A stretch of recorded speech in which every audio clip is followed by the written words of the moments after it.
Hello बच्चों। आज हम लोग क्वांटम मैकेनिक्स में एक टॉपिक डिस्कस करेंगे जिसका नाम है orbital orbital magnetic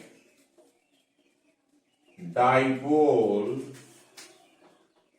orbital magnetic dipole moment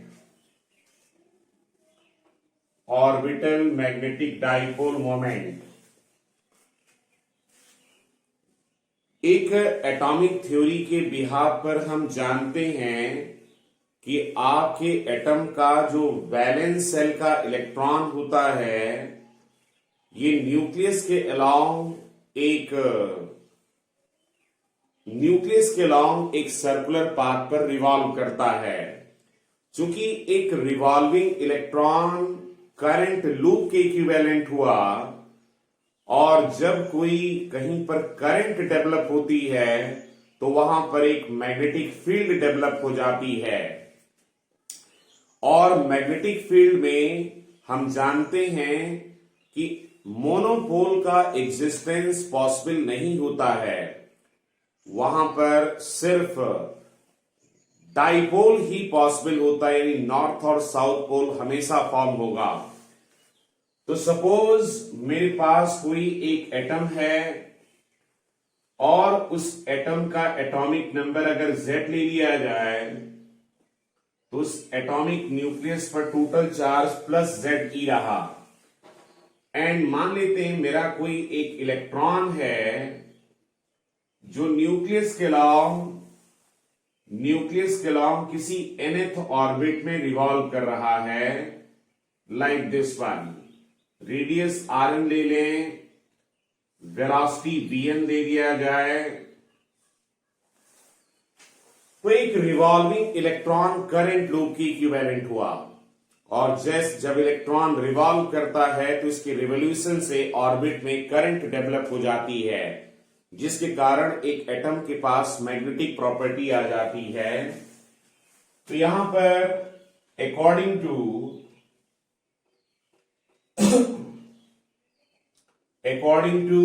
atomic theory,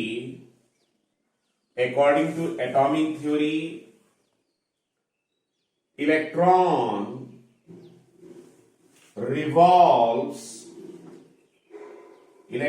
revolves around the nucleus. Electron revolves around the nucleus along a closed path. Revolves around the nucleus along a closed path. Since a revolving electron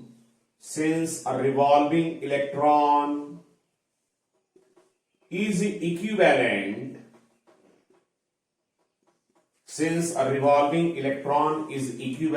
a current loop, hence it has an orbital magnetic dipole moment, जिसके कारण इसके पास एक orbital magnetic dipole moment है।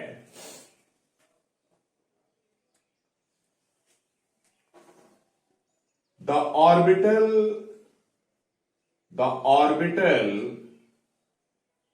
magnetic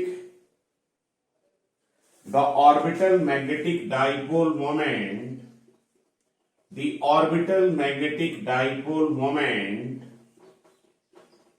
is defined by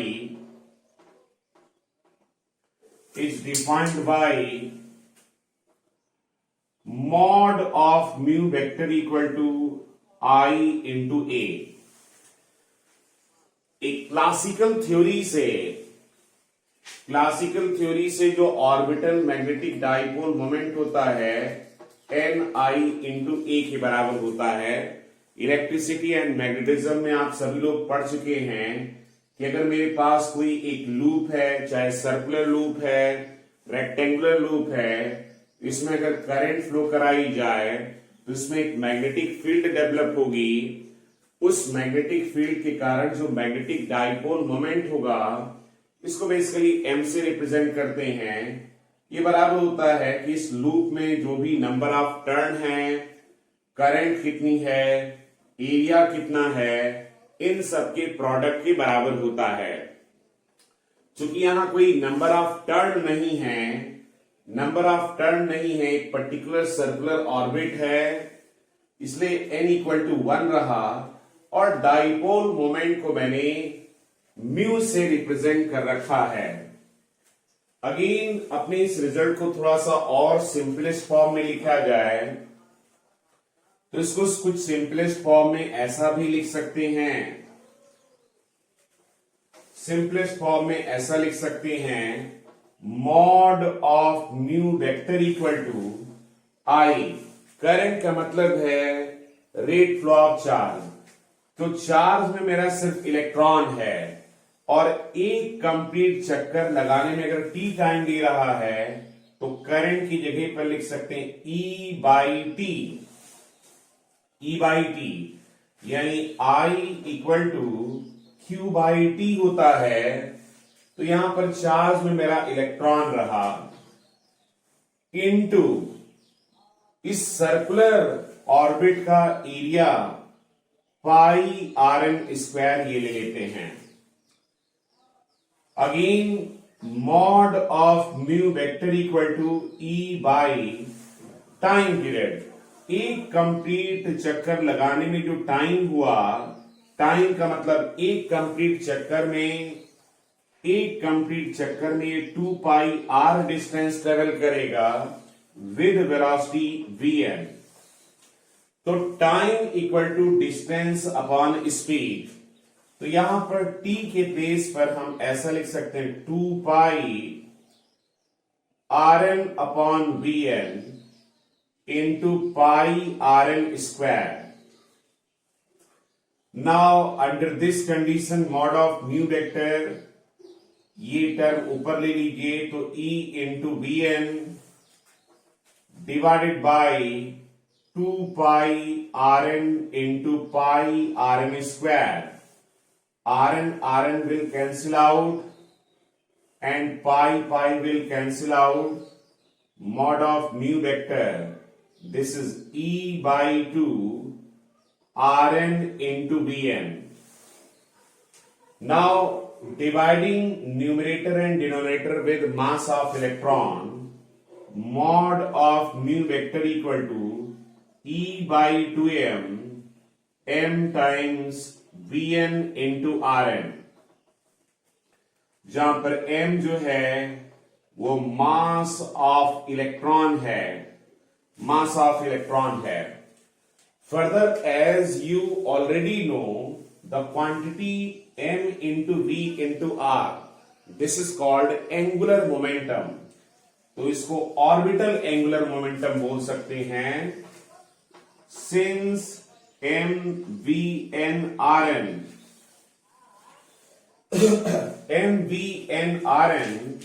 this is mod of L vector known as orbital magnetic dipole moment. Orbital magnetic dipole moment. This is called orbital magnetic dipole moment. M into V into R, this is orbital magnetic dipole moment.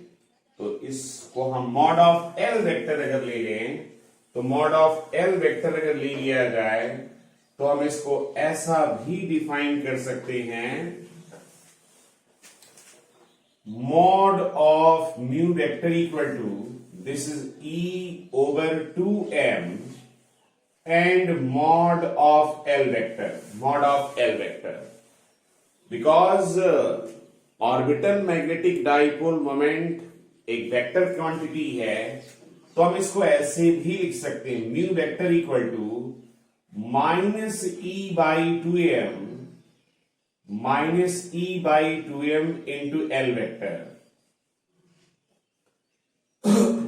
Minus sign इसलिए दिया गया है because यहां पर current due to negative charge electron के कारण है। अब इस फॉर्मूले को अगर गौर से देखा जाए, दिस इज मान लेते इक्वेशन 1 है, तो इसमें म्यू वेक्टर और एल वेक्टर एक दूसरे के एंटी पैरेलल बन गए। यानी अगर एल वेक्टर अपवर्ड है तो म्यू वेक्टर डाउनवर्ड होगा, या अगर एल वेक्टर डाउनवर्ड है तो म्यू वेक्टर अपवर्ड होगा due to this negative sign की वजह से। तो यहां पर एक रिजल्ट ये भी लिख सकते हैं from equation 1, from equation 1 we can say, from equation 1 we can say mu vector and L vector are anti-parallel with each other, ये एक दूसरे के एंटी पैरेलल हैं। यानी एल वेक्टर और म्यू वेक्टर एक दूसरे के अपोजिट डायरेक्शन में दिखाया जाएगा। अब देखिए हमारी वेव मैकेनिक्स क्या कहती है, according to Schrodinger wave mechanics, according to Schrodinger wave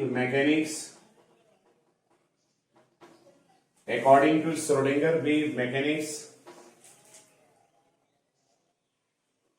the magnitude, the mod of L vector is defined by mod of L vector equal to root over L plus 1 H cut, where जहां पर where small l ये आपका azimuthal quantum number है जिसकी value L equal to 0, 1, 2, 3 and so on. This is called orbital or azimuthal quantum number. Now इस value को अगर मैं सब्स्टिट्यूट कर दूं तो एक एटम के किसी भी सबसेल में रिवॉल्व कर रहे इलेक्ट्रॉन का ऑर्बिटल मैग्नेटिक डाइपोल मोमेंट क्या होगा वो हम लोग कैलकुलेट कर सकते हैं, ठीक है। Okay, from equation 2 equation 1 can be written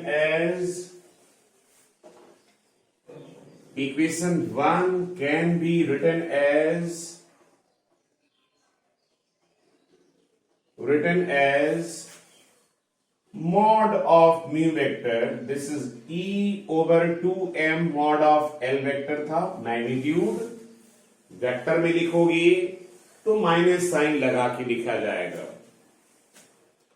तो mod of mu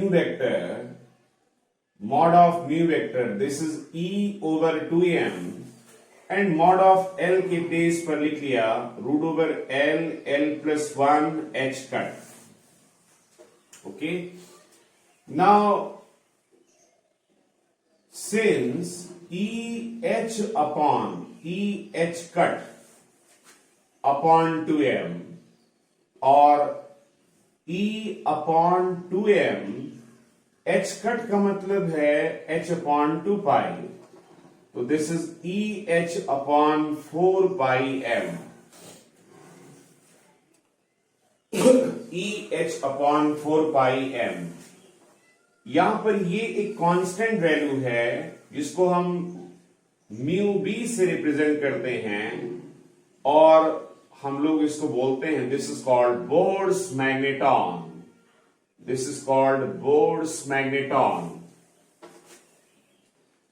तो now EH cut upon 2m इसको म्यू बी से रिप्रेजेंट कर दिया जाए तो मॉड ऑफ म्यू वेक्टर ये कितना बन जाएगा, mu B square root of L plus one. अब हम कि इस फॉर्मूले की मदद से, जैसे एल यानी आप जानते हो कि जैसे एल इक्वल टू 0 यानी एस सब सेल, एल इक्वल टू 1 यानी पी सब सेल, तो एस पी डी एफ किसी भी सबसेल का कितना मैग्नेटिक डाइपोल मोमेंट होगा, किसी भी सबसेल में जो वैलेंस सेल का इलेक्ट्रॉन होगा उसी के कारण ऑर्बिटल मैग्नेटिक डाइपोल मोमेंट मिलेगा। क्योंकि अगर हम पेयर्ड इलेक्ट्रॉन की बात करेंगे बच्चों, पेयर्ड इलेक्ट्रॉन, तो जैसे दो इलेक्ट्रॉन हैं, ये बच्चों दो इलेक्ट्रॉन हैं, तो अगर एक इलेक्ट्रॉन एंटी क्लॉकवाइज में होगा तो दूसरा क्लॉकवाइज में। जैसे एंटी क्लॉकवाइज के लिए एल वेक्टर अगर अपवर्ड है तो म्यू वेक्टर डाउनवर्ड होगा, और जो क्लॉकवाइज में होगा उसके लिए L vector downward, mu vector upward. एक एंगुलर मोमेंटम की डायरेक्शन हम राइट हैंड स्क्रू रूल से निकालते हैं, यानी आप राइट हैंड के थंब को और फिंगर को एक दूसरे के परपेंडिकुलर रखें, जिधर पार्टिकल रोटेट कर रहा है उधर सारी फिंगर रोटेट की जाएं, तो अंगूठा जो है वो आपके एंगुलर मोमेंटम की डायरेक्शन को बताएगा। अगर मान लीजिए पार्टिकल आपका, सपोज यहां बना के दिखा देता हूं, ये मान लिया जाए बच्चों इलेक्ट्रॉन, सपोज ये एंटी क्लॉकवाइज डायरेक्शन में रिवॉल्व कर रहा है, तो एंगुलर मोमेंटम की डायरेक्शन निकालने के लिए हम सारी फिंगर को एंटी क्लॉकवाइज डायरेक्शन में रोटेट करें तो हमारा थंब आउटवर्ड जाएगा, यानी एल वेक्टर आउटवर्ड रहा। और अगर मेरा इलेक्ट्रॉन क्लॉकवाइज डायरेक्शन में रिवॉल्व कर रहा है तो अब हम सारी फिंगर को अगर क्लॉकवाइज डायरेक्शन में टर्न कर रहे हैं तो थंब ये इनवर्ड जा रहा है, और जो थंब की डायरेक्शन होगी वही थंब की डायरेक्शन आपके एल वेक्टर की डायरेक्शन होती है। और एल वेक्टर और म्यू वेक्टर एक दूसरे के एंटी पैरेलल हैं। तो अगर मेरे पास पेयर्ड सेल है जिसमें दो इलेक्ट्रॉन हैं, तो पहला इलेक्ट्रॉन अगर एंटी क्लॉकवाइज में होगा तो दूसरा क्लॉकवाइज, तो पहले के लिए एल वेक्टर अपवर्ड, दूसरे के लिए एल वेक्टर डाउनवर्ड। लेकिन एल वेक्टर और म्यू वेक्टर एक दूसरे के अपोजिट हैं, तो अगर पेयर्ड में इलेक्ट्रॉन हुए तो इनका ऑर्बिटल मैग्नेटिक डाइपोल मोमेंट ये कैंसिल आउट हो जाएगा। यानी सिर्फ वैलेंस सेल में अगर अनपेयर्ड इलेक्ट्रॉन हैं तभी एटम का orbital magnetic dipole moment define होगा, और अगर पेयर्ड इलेक्ट्रॉन हैं तो एटम का ऑर्बिटल मैग्नेटिक डाइपोल मोमेंट 0 होगा। ओके, हेलो, ठीक, राइट। तो इस कॉन्सेप्ट की मदद से हम किसी भी सबसेल में रिवॉल्व कर रहे इलेक्ट्रॉन का ऑर्बिटल मैग्नेटिक डाइपोल मोमेंट का मैग्नीट्यूड निकाल सकते हैं। ओके बच्चों, इसके आगे की कॉन्टिन्यूएशन में हम लोग पढ़ेंगे स्पेस क्वांटाइजेशन। आगे जो इंपॉर्टेंट आर्टिकल से रिलेटेड होगा उसका नाम है स्पेस क्वांटाइजेशन। उसका नाम है स्पेस क्वांटाइजेशन। तो next article is space quantization. Space quantization.